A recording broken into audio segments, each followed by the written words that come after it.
ஆண்டவராகிய இயேசு கிறிஸ்துவின் நாமத்திலே உங்களை நான் வாழ்த்துகின்றேன். மறுபடியும் உங்களை சந்திப்பதிலே மிக்க மகிழ்ச்சி அடைகின்றேன். அன்பானவர்களே, இந்த யூடியூப் மூலமாக அனைவருக்கும் கிறிஸ்து இயக்கத்தின் பணிகள், பரிவர்த்தன் சேரிட்டபிள் ட்ரஸ்ட் பணிகள் என்று பல காரியங்களை நாங்கள் சொல்லி வருகின்றோம். இன்றைக்கு உங்களோடு யோனா தீர்க்கதரிசியின் அழைப்பு என்ற தலைப்பிலே ஒரு சிறு தாட்ஸ் உங்களோடு பகிர்ந்து கொள்ள விரும்புகின்றேன். யோனா தீர்க்கதரிசியை பற்றி பல காரியங்களை பல கோணங்களிலே நீங்கள் சிந்தித்திருப்பீர்கள். இன்றைக்கு நான் உங்களோடு பகிர்ந்து கொள்ள காரியம் ஒருவேளை உங்களுக்கு பிரயோஜனமாயிருந்தால் ஆண்டவர் உங்களை ஆசீர்வதிக்கட்டும். யோனா தீர்க்கதரிசி ஆண்டவர் கொடுத்த அழைப்பை ஏற்றுக்கொள்ளாதபடி அவரை விட்டு ஓடி ஒளிகின்றான். அப்படி ஓடி ஒளிகின்றவனுக்கு ஏன் ஆண்டவர் இப்படிப்பட்ட ஒரு நல்ல பொறுப்பை கொடுக்க வேண்டும்? அவன் வாழ்ந்த காலத்திலே வேதம் சொல்லுகிறது, யூதேயாவிலே ஆமோஸ் தீர்க்கதரிசி இருந்தார், இஸ்ரவேலிலே ஓசியா தீர்க்கதரிசி இருந்தார். ரெண்டு பேரும் தீர்க்கதரிசிகள். யோனா தீர்க்கதரிசி கிடையாது, ரொம்ப ஒன்றும் ப்ராமினன்ஸா இல்லை, சாதாரண ஒரு மனிதன் தான். ஆனால் தீர்க்கதரிசிகள் இருக்கும் பொழுது நினிவேயை ரட்சிப்பதற்கு ஏன் ஆண்டவர் யோனாவை தெரிந்தெடுத்தார்? ஒருவேளை யோனா ஆண்டவர் தவறு செய்து விட்டாரோ? ஏன்னா தப்பா போயிடுச்சு இல்லை, ஆண்டவர் அழைத்தார், அவன் எங்கேயோ இல்லை ஓடுறான். நிச்சயமாக இல்லை. அன்பானவர்களே, யோனா 3 காரியங்களிலிருந்து ஓடுகின்றான். 1, கடவுளுடைய பிரசன்னத்திலிருந்து ஓடுகின்றான். 2, தனது கடமையிலிருந்து ஓடுகின்றான். 3, நல்லதொரு வாய்ப்பிலிருந்து ஓடுகின்றான். ஆண்டவர் அழைத்த அழைப்பை விட்டு இவன் ஓடுகின்றான் என்றால் ஆண்டவருக்கு தெரியாமலா இருக்கும்? நிச்சயமாக ஆண்டவருக்கு தெரியும். ஆனால் ஏன் இவர் ஆண்டவர் அழைத்திருக்க கூடும் என்ற கோணத்திலே நான் சிந்தித்த பொழுது ஆண்டவர் உணர்த்தின சில காரியங்களை உங்களோடு சொல்கின்றேன். முதலாவது, யோனா ஆண்டவரை நன்றாக அறிந்தவன். He walked along with God. He lived along with God. காரணம் என்ன? அதற்கு என்ன காரணம் என்று பார்த்தோம் என்றால், அன்பானவர்களே, மீனுடைய வயிற்றிலே அவனை மீன் விழுங்கி அவனை உள்ள வைத்திருக்கிறது. மீனுக்கு வயிற்றில இருந்து அவன் என்ன நினைச்சிருக்கணும்? இங்க இருந்து எப்படிடா தப்பிக்கிறது, ஏதாவது கையை நல்லா விரித்து இந்த மீனை பிளந்து விடுவோமா, ஏதாவது ஒரு முயற்சி செய்ய. ஆனா அப்படி அவன் செய்யவே இல்லை. வசனம் என்ன சொல்லுகின்றது? இந்த மீன் வயிற்றிலிருந்து என் பிராணனை அழிவுக்கு தப்புவித்தீர். மீன்ல தான் இருக்கிறான், எங்க தப்புவித்தார் கடவுள்? ஆனால் அவனுடைய நம்பிக்கை பாருங்க. He knows God's very well. அவன் கடவுளை விட்டு ஓடுனா கூட கடவுள் என்ன காப்பாற்றுவார் ஐயா, மீனுக வயத்துல இருந்தா என்ன, எங்க இருந்தா என்ன, கண்டிப்பா என்னை காப்பாற்றுவார்னு ஒரு நம்பிக்கை. ஏன் நம்பிக்கை? Because he lived with God. He knows God very well. 4வது அதிகாரம் 2வது வசனம் சொல்லுகிறது, நீர் இரக்கமும் உருக்கமும் கிருபையும் சாந்தமும் தீங்குக்கு மனஸ்தாபடுகிறவருமாய் இருக்கின்றீர். என்ன தெளிவா இவ்வளவு தெரியணும்னா கடவுளோடு சேர்ந்து வாழ்ந்தாதான் தெரியும். இல்லைன்னா தெரியாது. 1-2 இறக்கம்னு தெரியலாம், நீதி உள்ளவர்னு தெரியலாம், பரிசுத்தம்னு சொல்லலாம். ஆனா கிளியரா சொல்றேன், அவனுடைய லிஸ்ட் இரக்கமும் உருக்கமும் கிருபையும் சாந்தமும் தீங்குக்கு மனஸ்தாபம். எவ்வளவு ஃபர்ஸ்ட் கிளாஸா பேசுற அப்படின்னா he knows God very very very very well. 2வது, கர்த்தருடைய மெல்லிய சத்தத்தை உணரக்கூடிய அறிவு அவனுக்கு இருந்தது. It's not easy. அந்த வசனம் என்ன சொல்லுகின்றது? நீ எழுந்து மகாநகரமாகிய நினிவேக்கு போய் அதற்கு விரோதமாக பிரசங்கி. ஒருவேளை சொப்பனம் பார்க்கிறோமோன்னு அவன் நினைக்கல. இன்னும் கடவுள் என்ன போக சொல்றாரு, அந்த மக்களை ரட்சிக்க சொல்றார். இல்ல ஏதோ ஒரு தப்பான சத்தம் வருதோ, ஒருவேளை வேற ஏதோ ஒருக்கா கூட இப்ப நம்ம சாமுவேல் சொன்ன மாதிரி ஆண்டவரே பேசுமாடியே ஏலிட்ட போய் கேட்கிறாரு, என்னமோ ஒரு சத்தம் வருது தெரியலையே. அவன் சொல்றான் கடவுள் தான் பேசுறாரா இருக்கும், திரும்ப நீ இன்னும் ஆண்டவரே சொல்லும்னு சொல்லும்.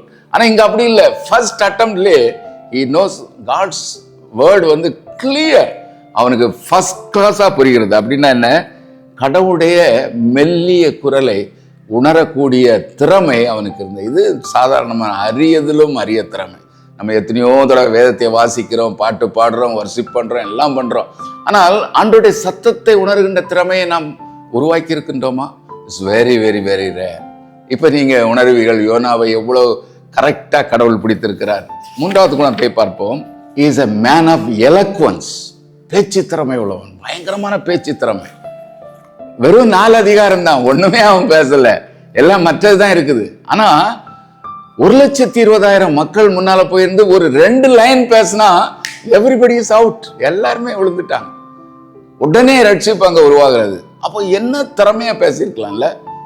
இல்லை என்ன அவனுடைய எலக்வன்ஸ், அந்த 1,20,000 மக்கள், அவங்க மட்டும் இல்லை, அந்த ராஜாவே என்ன செய்யறான், மக்களை பார்த்து அவனே ரெட்டுடுத்தி சாம்பலில் உட்கார்ந்தான், தன்னை தாழ்த்தினான் என்று வேதம் சொல்லுது. அவனுடைய பேச்சு பாருங்க, ஆண்டவர் அவனுடைய பேச்சு திறமையில் அவனுடைய வாயில சரக்கு இருக்கிறது என்பதை ஆண்டவர் நிச்சயமாக நம்பினார். அப்போஸ்தலர் நடபடிகள் 2வது அதிகாரம் 41வது வசனத்துல முதல் காஸ்பல் ப்ரொக்ளமேஷன் மீட்டிங் நடக்கிறது. பேதுரு எழும்பி நின்று அவர் பேசுகின்றார்.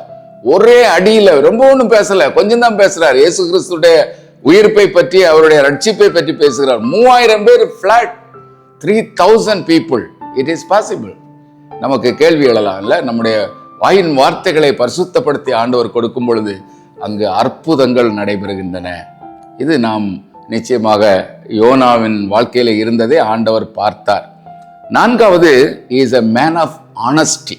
It's very very very essence. அவன் நம்ம நினைச்சோன்னு நினைச்சோம், ஓ யோனா யூஸ்லெஸ் ஃபெல்லோ, கடவுளை கூப்பிட்டாரு, அவன் ஓடிட்டான். நம்ம தியானமே அப்படித்தான் போகல, ஓடி போன யோனா. ஆனா அவன் என்ன செய்கின்றான் நீங்க பாருங்க, அவன் சொல்லுகிற டிக்ளரேஷன் பாரு, யோனாஸ் டிக்ளரேஷன் அப்படி என்று பார்த்தோம் என்றால், யோனா 1வது அதிகாரம் 9வது வசனம், நான் எபிரேயன், சமுத்திரத்தையும் பூமியை, நீங்க நிக்கிறீங்களே இந்த ஆடுத போடுத இதெல்லாம் யாரு உண்டாக்குன, ஏன் கடவுளப்பா இல்ல. சோ எவ்வளவு க்ளோஸா கடவுளை தெரிந்து வச்சிருக்கான். கர்த்தரிடத்தில் பயபக்தி உள்ளவன். ஆனா அவன் உண்மையை எப்படி சொல்றான், இதெல்லாம் ஓகே, எல்லாரும் நம்ம எல்லாம் சொல்லுவோம். ஆனா என்ன சொல்றான், இப்படிப்பட்ட ஆண்டவரிடத்துல நான் ஓடி போறேன். Is very honest. இது சொல்ல வேண்டிய தேவையே கிடையாது இல்ல. சமுத்திரத்தை படைத்த கடவுள் பெரிய அற்புதம் செய்கிறார், தட்ஸ் இனஃப், ஓகே. ஆனா என்ன சொல்லுகிறான், நான் இந்த கடவுளத்திலிருந்து ஓடி போறப்பா. Is very very honest. So that is what God trusted on Jonah. என்ன அடுத்தது, இஸ் a courageous person இல்ல. அவன் என்ன செய்திருக்கணும், நம்மளே யோசித்து பார்ப்போம். நம்ம ஒரு ஒரு ஒரு பேச்சுக்கு யோசித்து பார்ப்போம். இப்படிப்பட்ட ஒரு சம்பவம் வந்துன்னா நம்ம என்ன, ஐயா தயவு செய்து போட்டுறாதுங்க ஐயா, என்ன பாதுகாருங்க ஐயா, எப்படியாவது நம்ம கரை கொண்டு விட்டுருங்க ஐயா, ஏதாவது ஒரு வழி பண்ணுங்க ஐயா, கெஞ்சி கூத்தாடி காலில் தானே விழுவோம். Is very courageous. ஒன்று, ஏன்னா கடவுள் யாருன்னு அவனுக்கு தெரியும், கடவுள் உண்டாக்குன கடவுள்னு அவனுக்கு தெரியும். நான் ஆனஸ்ட் பர்சன், கடவுளுடைய பர்சன் அவனுக்கு தெரியும். தூக்கி கடல்ல போடுங்கப்பா அப்படி டக்குன்னே சொல்றான் இல்ல, என்ன கிளீனா சொல்றான், put me in the sea, that's all. யாரு சொல்ல முடியும், கடவுளுடைய ஊழியக்காரன் இந்த காலத்துல இருக்கிற நம்ம யாரு சொல்லுவாங்க, யோசித்து பாருங்களா. It's very very very amazing. கடல்ல தூக்கி போடுங்க. Is a very courageous fellow இல்ல. அடுத்ததாக 6வது, he trusted God very much. ஆண்டவரை முழுமையாக நம்பினான்.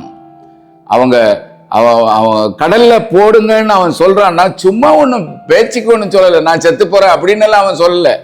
அவனுக்கு நல்லா தெரியும், அங்க ஏதாவது ஒண்ணு கடவுள் பண்ணி நம்மளை திரும்ப கொண்டு வருவாரு, திரும்ப எங்க கொண்டு போயிடுவாரு, நினிவேயை கொண்டு போறாருன்னு அவனுக்கும் தெரியும். he knows, he trusted God.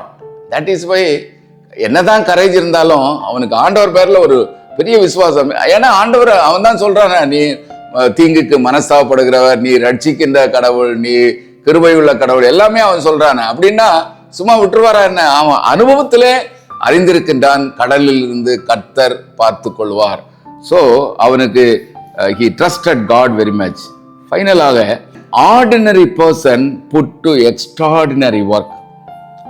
இல்ல, ஆண்டவர் ஒரு 1,20,000 மக்களை ரட்சிப்பதற்கு ஒரு ஜஸ்ட் ஆர்டினரி, நான் ஏற்கனவே சொன்னது போல யூதாவில் இருக்கின்ற அந்த ஆமோஸ் தீர்க்கதரிசி, இஸ்ரேல்ல இருக்க தீர்க்கதரிசி, இவங்க எல்லாம் இருக்கும் பொழுதே அவங்கள யூஸ் பண்ணாம இந்த யோனாவை கொண்டு போகின்றார் என்றால், ஆண்டவர் அவனை நன்றாக அறிந்திருந்தார். அவனுடைய திறமை, அவனுடைய உண்மை, அவனுடைய கரேஜ், அவனுடைய ட்ரஸ்ட் வொர்த்தினஸ், இது எல்லாம் ஆண்டவர் அறிந்தபடியினால்தான் ஆண்டவர் அவனை நினிவேக்கு போக சொல்கின்றார். ஆகவே ஆண்டவர் அவனை தெரிந்தெடுத்தினால் தப்பு செய்தார்னா அது நம்முடைய பார்வை.